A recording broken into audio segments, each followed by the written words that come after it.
ഇത്രയും നാളും ഇല്ലാത്ത പുതിയൊരു സംഭവം തുടങ്ങിയിരിക്കുകയാണ്. എന്താന്ന് ചോദിച്ചപ്പോൾ പറഞ്ഞു ജിംനേഷ്യത്തിൽ പെണ്ണുങ്ങൾ പോവാ. ഞാൻ പറഞ്ഞ ഒരു തെറ്റായിട്ട് എനിക്ക് തോന്നുന്നില്ല. അങ്ങനെ ഒരു വികലമായ ചിന്തയൊന്നും എനിക്കില്ല. ഉസ്താദെ നിങ്ങളത് പറയാം. പക്ഷേ ആണുങ്ങളും പെണ്ണുങ്ങളും മിക്സ്ഡായ ഒരു സ്ഥലത്താണ് ജിംനേഷ്യത്തിൽ പോകുന്നത്. സുബ്ഹാനല്ലാഹ്. ഈ കിഴങ്ങന്മാര് വരുന്ന എന്തിനാണെന്നറിയോ? മസിൽ ഉരുട്ടിക്കയറ്റാൻ വേണ്ടിയിട്ടല്ല. പെണ്ണ് ജിംനേഷ്യത്തിൽ സാധനം എടുക്കുമ്പോൾ ത്രസിപ്പിക്കുന്ന അവയവങ്ങൾ കാണാൻ വേണ്ടിയിട്ട്. ഞാൻ പറയുന്നതിന് അതിന്റെ രീതിയിൽ നിങ്ങൾ എടുക്കണം, അതേ രീതിയിൽ നിങ്ങൾ എടുക്കണം. ഈ കൊല്ലം എന്തായാലും പൊരുത്തപ്പെട്ടോളി, വരുന്ന കൊല്ലം വിളിക്കാതിരുന്നാൽ മതി. പക്ഷെ ഒരു കാര്യം അടിവരെ ഇട്ടുകൊണ്ട് ചിന്തിക്കേണ്ട ഒരു കാലമാണ്.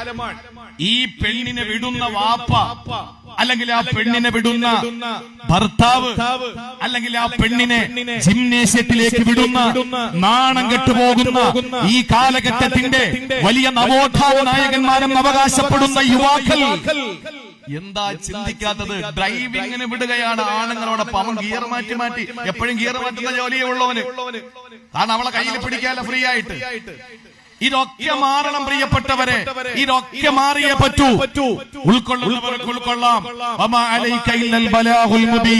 വ്യക്തമായി എത്തിച്ചു കൊടുക്കുന്ന ഡ്യൂട്ടി മാത്രമേ പ്രവാചകന്മാർക്കും അവരുടെ അനന്തരാവകാശികളായ പണ്ഡിതന്മാർക്കുമുള്ളൂ. അത് ഉൾക്കൊള്ളാം, ഉൾക്കൊള്ളാതിരിക്കാം, അംഗീകരിക്കാം, തിരസ്കരിക്കാം. ജീവിതത്തിൽ വേണമെങ്കിൽ അതിനെ സ്വീകരിക്കാം, അല്ലെങ്കിൽ അതിനെ തള്ളിക്കളയാം. അതൊക്കെ കേൾവിക്കാരുടെയും അനുവാചകരുടെയും സ്വാതന്ത്ര്യമാണ്. അതിൽ കൈകടത്താൻ ഒരിക്കലും ഇസ്ലാം തന്നെ അനുവദിക്കും. ആ കാലഘട്ടത്തിലാണ് നമ്മളുള്ളത്.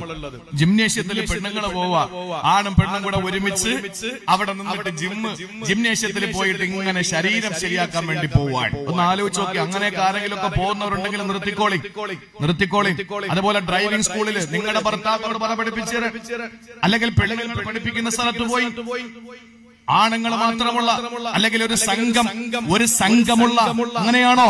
എത്രയോ സ്ഥലങ്ങളിൽ ഒറ്റയ്ക്ക് വാഹനം ഓടിച്ചിട്ട് പഠിപ്പിച്ചു കൊടുക്കുമ്പോ അതുവഴി പിന്നെ ലൈസൻസ് എടുത്ത് അതുവഴി അങ്ങ് പോവാൻ തിരിച്ചു വരുന്നില്ല. ആ ഒരു അവസ്ഥയിലേക്കല്ലേ ഉള്ളത്?